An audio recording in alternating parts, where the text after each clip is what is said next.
Loyal ఆర్డర్లో వస్తాడు, మంచి హిట్టింగ్ ఉంటుంది. లాస్ట్ 10 ఓవర్లో మ్యాచ్ని తారుమారు చేసే సత్తా అయితే అతని దగ్గర ఉంది. ఓవరాల్గా అయితే మ్యాచ్ వన్ సైడ్ అయిందనుకోవచ్చు. వాళ్ళు ఫస్ట్ నుంచే వికెట్లు పడతా ఉన్నాయి.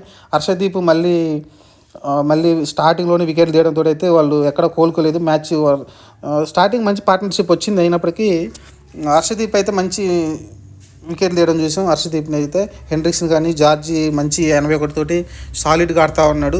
అతనుంటే మ్యాచ్ గెలిపిస్తారనిపించింది, కానీ జార్జిని కూడా అవుట్ చేయడం చూసాం. ఆ తర్వాత మిగతా వాళ్ళందరూ కూడా ఇంకా మార్కరం కావచ్చు, క్లాసన్ కావచ్చు, మిల్లర్ కావచ్చు, వీళ్ళందరూ చిన్న 30-20 పదులు తప్ప పెద్ద స్కోర్ అయితే ఇంకా రాలేదు వీళ్ళ దగ్గర నుంచి అయితే. మహారాజు కూడా కొంచెం 14 రన్స్ అంటే పెద్ద నాకులు అయితే రాలేదు. ఒక జార్జి తప్ప మిగతా అందరూ కూడా చిన్న నాకులతో అయితే ఒకరు కూడా 50 చేయలేదు. మీరు అర్థం చేసుకోవచ్చు. కాబట్టి అందరూ లోగానే ఉంది స్కోర్ అంతా కూడా.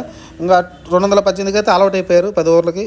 10 వికెట్లు పడిపోయి 45 ఓవర్లు అంటే ఆల్మోస్ట్ 46 ఓవర్లు అయితే ఆడడం చూసాం వాళ్ళనైతే. ఇంకా ఓవర్స్ ఉన్నప్పటికీ గెలిచే ఛాన్సెస్ తక్కువ ఉంది.